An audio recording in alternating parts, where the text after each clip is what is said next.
Columna habitual de los viernes en la radio Ha Vivido Equivocada, que lleva por título Un mundo en crisis. Profe Fabián Harari, buen día. ¿Qué tal? ¿Cómo estás, Gustavo? Todo muy bien. Bueno, me imagino el tema de hoy. Y un poquito movidito todo, sí, ya es cantado, ¿no? Es decir, no hay que anticipar, no hay que especular mucho, ¿no? Yo pensaba hacer un balance de las elecciones y va a haber un balance de las elecciones porque creo que las elecciones, no solamente las elecciones, pero las elecciones explican mucho lo que está pasando. Claro. Y entonces, bueno, la gente, yo supongo que el oyente estará esperando que tratemos de explicar lo que parece en principio inexplicable, ¿no? Bueno, te adelanto, ya que dijiste elecciones, Fabián, que aquí Sí. en el Partido de la Costa se confirmó más del 50% de deserción sumado a los votos en blanco e impugnados. Bueno, eso es una tendencia nacional. El voto en blanco, si sumamos el voto en blanco y nulo, es la tercera fuerza, con el 8%. Solamente voto en blanco y nulo. Ahora, Sí. le agregamos un 15% de abstención. ¿Por qué digo agregar un 15%? Porque digamos, votó el 67% del padrón, lo que nos da una deserción del 23%. 33. Normalmente la deserción está entre el 10... Fabián, perdóname, 33%. ¿Cómo? 33%. Perdón, 33%. Ahí vamos. La deserción siempre está entre el 10 y el 15%. Por eso digo un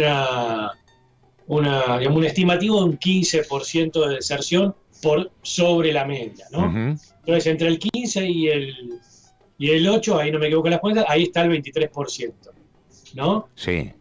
Es decir, es una tercera fuerza, entre la abstención y el voto en blanco es una tercera fuerza que está ahí mordiéndole los talones, claro, a la segunda, que es el frente de todos, ¿no? Claro. Bueno, aquí en el Partido de la Costa, Fabián, 41% de deserción, más aproximadamente un 10% entre votos blancos, nulos e impugnados.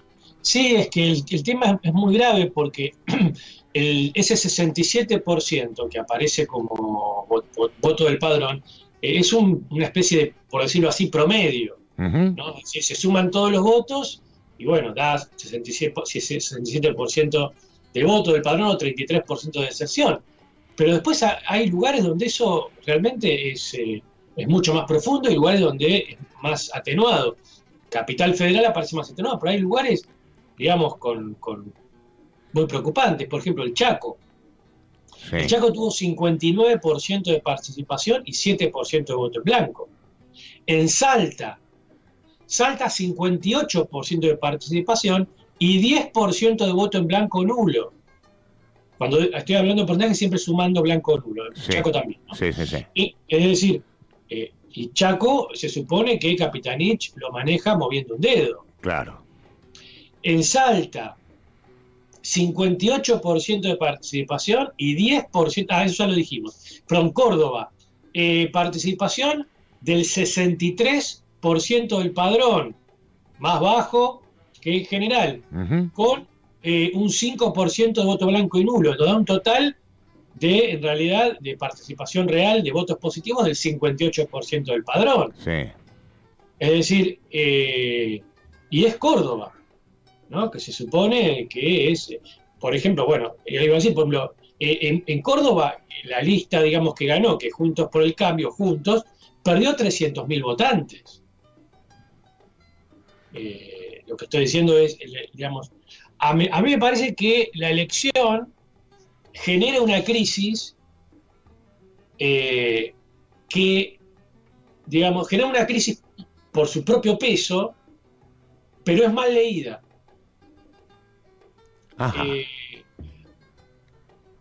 Yo quería llegar a eso, porque digo, lo que nosotros estamos viendo es un clima general de descomposición, pero me parece que sería bueno trazar las líneas históricas más generales para saber cómo llegamos hasta acá.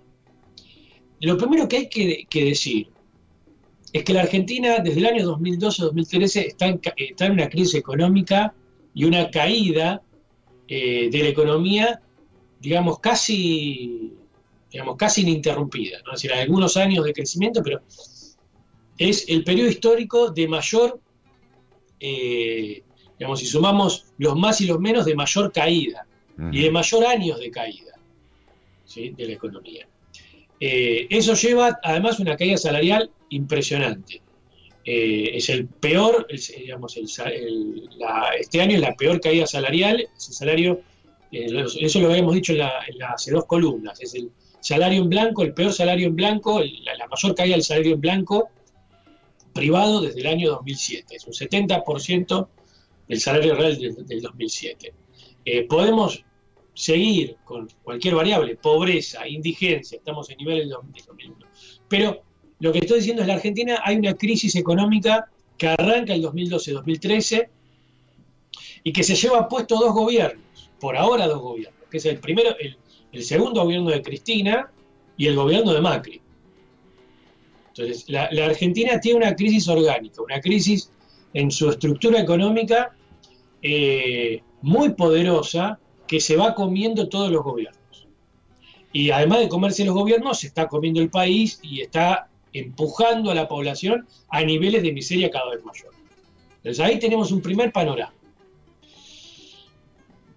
Sobre eso tenemos un segundo panorama. Y es el problema de la conformación política, es decir, qué estructura política puede llegar a procesar esto o contenerlo. Y lo que nosotros tenemos es que del 2001 para acá no se armó, sobre todo en el peronismo, que es el partido más importante, que tiene las ramificaciones más grandes, un partido unificado y sólido como era en los 80 o en los 90 o incluso en los 70, con todos los problemas que podía tener. Es decir, lo que tenemos es una explosión del peronismo en fragmentos parciales, los gobernadores, los intendentes, la CGT, la CGT Moyano, la CTA, los movimientos sociales, es decir, una cantidad de fragmentos dispersos, unificados por un personal político. Y cuando uno piensa, ¿qué fue el kirchnerismo en todos estos años? Eso, el pegamento que unía todos esos fragmentos, ese personal que unía fragmentos, sin en principio tener nada propio. Con el tiempo fue construyendo algunas cosas muy, muy insuficientes, por ejemplo, los docentes. Cuando uno dice, ¿dónde está la masa del kirchnerismo? Y básicamente en el mundo docente, ¿no? ¿Quiénes son los grandes representantes del kirchnerismo en el territorio? ¿No? Y Yasky, uno piensa en Baradel, ¿no? Si no mucho más. Y por eso fue tan interesante el video de esa docente acá discutiendo con los estudiantes, ¿sí?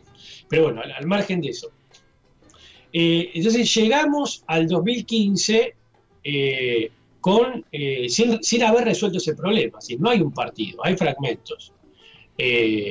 Esa conjunción de fragmentos fracasa. El kirchnerismo intenta ir solo en el 2017 y, digamos, ahí es la fecha, yo creo que el kirchnerismo termina de morir. Ahora vamos a verlo. A esto se agrega el fracaso del macrismo, es decir, el macrismo, que parecía una coalición que podía, digamos, dar un cauce institucional a la crisis, bueno, tuvo un fracaso importante. Y la mejor expresión del fracaso no es tanto la elección que pierde Macri con el 40%, que no es una mala elección, sino el hecho de que en estas elecciones, durante todos estos años, los últimos años, aparece la figura de Rodríguez Larreta, contraria a Macri, con el corolario de todo eso, que es el famoso golpecito en la espalda en el acto de cierre de campaña. Sí. ¿No? Fabián, ¿te puedo hacer una consulta? Sí. ¿Se puede denominar fracaso a estas gestiones o es el destino que persiguen? No, es un fracaso porque el objetivo de ellas, digamos, el objetivo es contener a la población. Es decir, el objetivo de estos, ¿cuál es el objetivo de un partido político de la clase dominante? Contener política e ideológicamente a la población. Para eso está. Está bien. En ese sentido hablabas de fracaso. Ahora entiendo. Bien.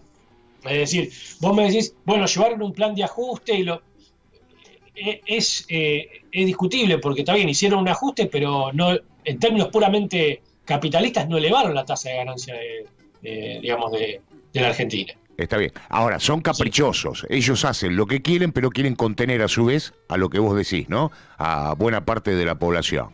Pero es que en eso consiste un partido burgués. Uh-huh. Yo hago lo que quiero y te hago creer que esto que yo quiero es lo que vos querés. Claro. Es toda la función del intelectual burgués. Uh-huh. Es decir, si no puede hacer eso, fracasa. Tal cual. ¿No? Es decir, si yo no te puedo hipnotizar, por decirlo así, bueno, entonces soy un fracaso como hipnotizador. Entiendo. Entonces, ahí hay un fracaso doble. Lo que se arma es otra coalición, ¿sí? Pero ahí ya las condiciones son otras, porque ahí Cristina reconoce que ya no tiene caudal propio. Tiene que ir a pedirle la escupidera al PJ. Uh-huh. A todo el PJ, es decir, a Alberto, que representa a todo el grupo PJ no kirchnerista, y a Massa. ¿No? Es decir, juntar a todo el mundo para ganarle a Macri. Sí. Es decir, esa es la estructura argentina, la economía en debacle, y esa es la política argentina que precede a esta crisis. Es decir, hay una economía que efectivamente empuja a la gente a la miseria cada vez más. Hay una estructura partidaria que no puede solidificarse ni contener a esas masas, y además hay un problema ideológico, que es la gente ya no vota por convicción. Si uno mira los votos desde el 2003 para acá, y las oscilaciones en los votos, es un voto muy, por decirlo así, economicista, sobre todo en los barrios. Absolutamente. Me das un plan, te voto. Uh-huh. Me das una chapa, te voto. Me das esto, te voto. No me lo das, no te voto. Uh-huh.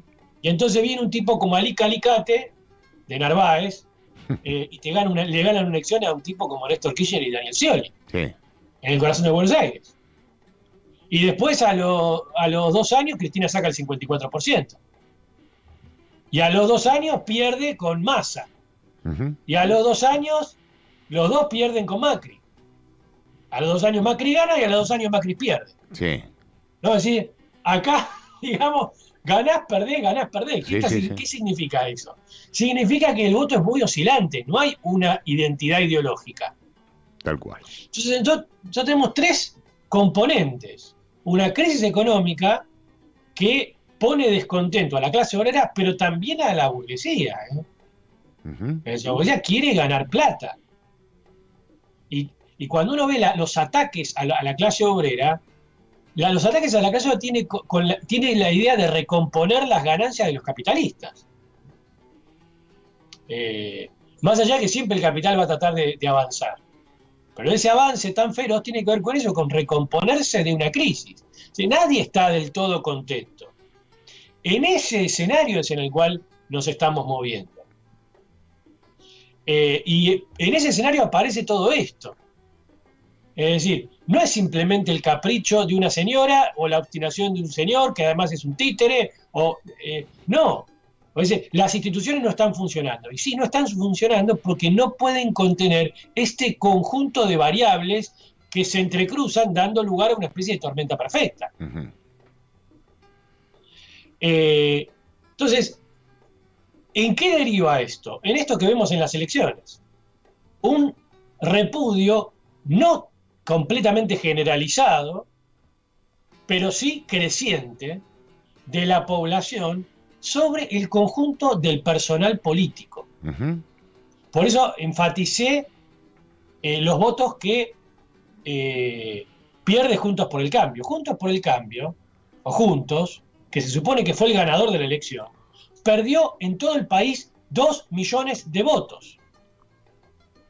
2 millones de votos. Que no fueron a parar a otros partidos, sino que fueron parte de la deserción o del blanco, ¿no? Hasta el que ganó perdió. Claro, claro. Lo que pasa es que como los medios, digamos, no hablan mucho del tema, uh-huh, y hablan solamente, como no quieren hablar del tema, hablan de porcentajes. Tal cual. Entonces, como hablan de porcentajes, pero claro, se dice que Juntos sacó el 40%. Es lo mismo, si tomamos solamente porcentajes, es lo mismo que sacó en el 2019 cuando perdió. Exacto.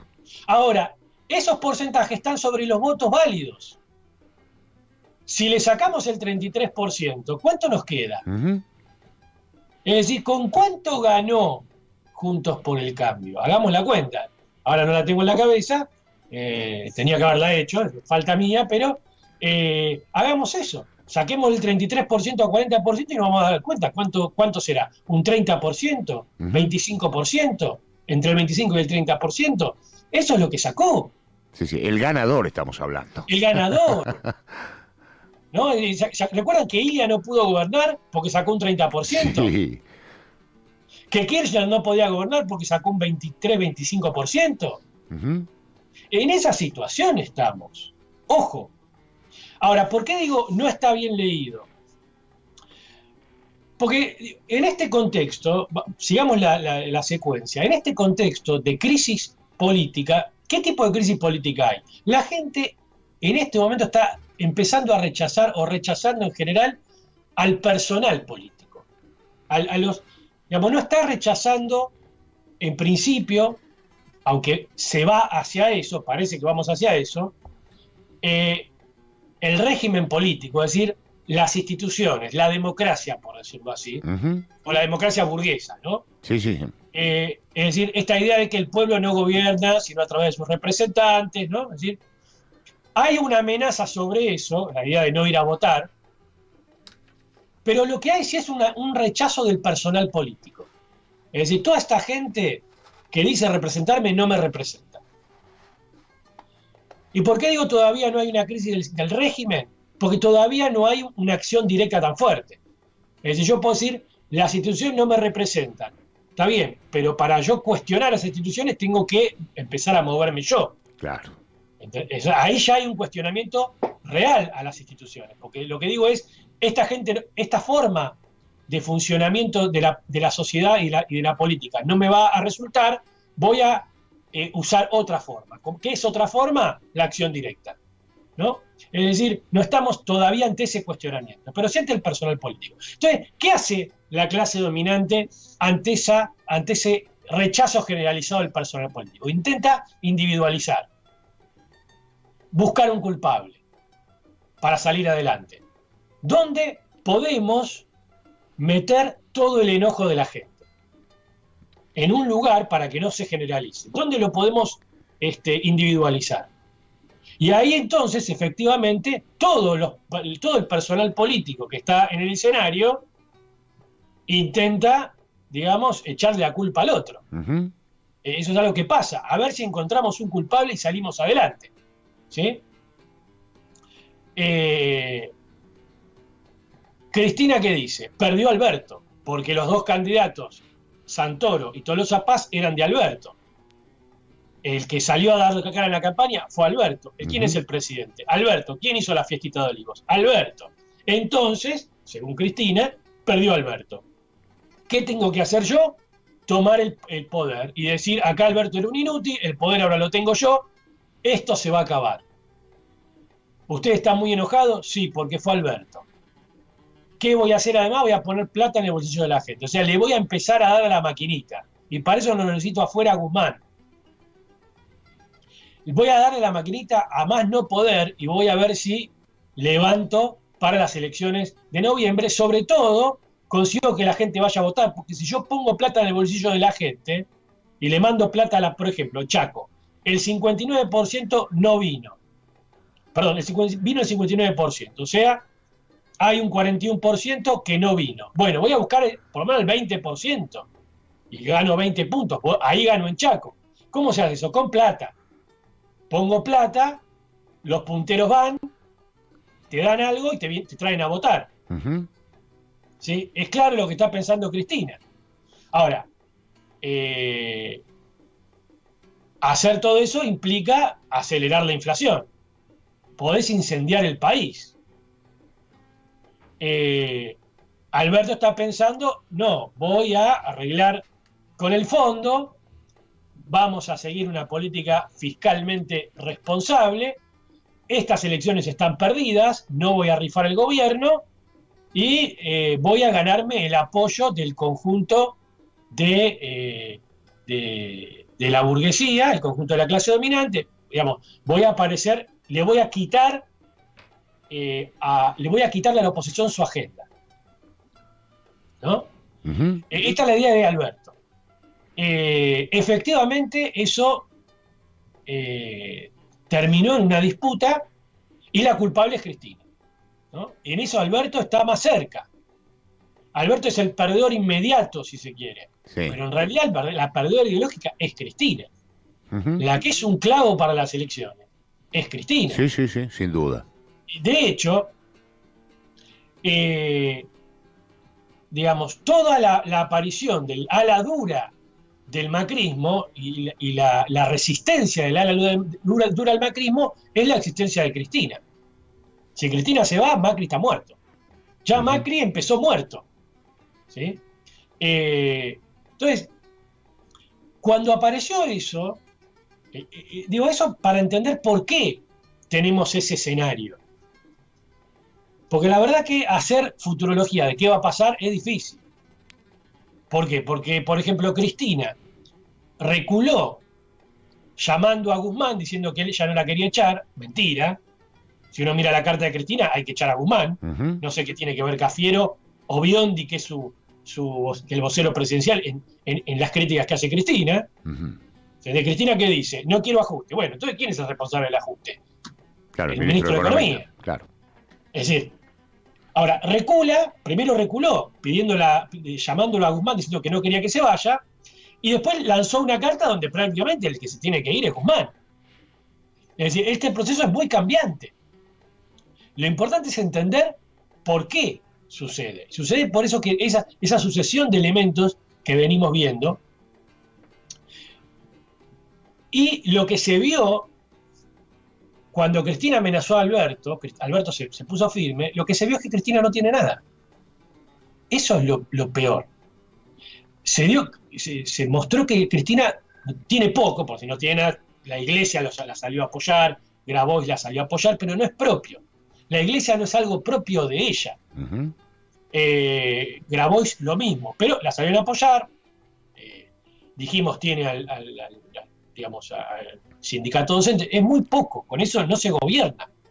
Me parece que eso es lo que apareció como cuestión más importante. Si Cristina no tiene nada.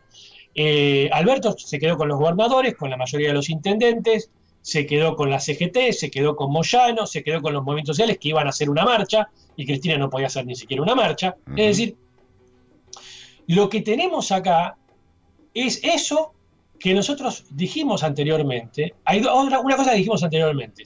Si ustedes recuerdan, ¿vos te acordás, Gustavo? Las primeras columnas que hicimos, dijimos que esta coalición de Alberto y Cristina iba a una crisis y que en algún momento Alberto, si arreglaba con el fondo, se iba a tratar de sacar a Cristina encima. Eso se paró por la pandemia. Eso se congeló completamente. Ahora, se levantó el tema de la pandemia, eso se volvió a correr, se descongeló, por decirlo así, agravado por las elecciones.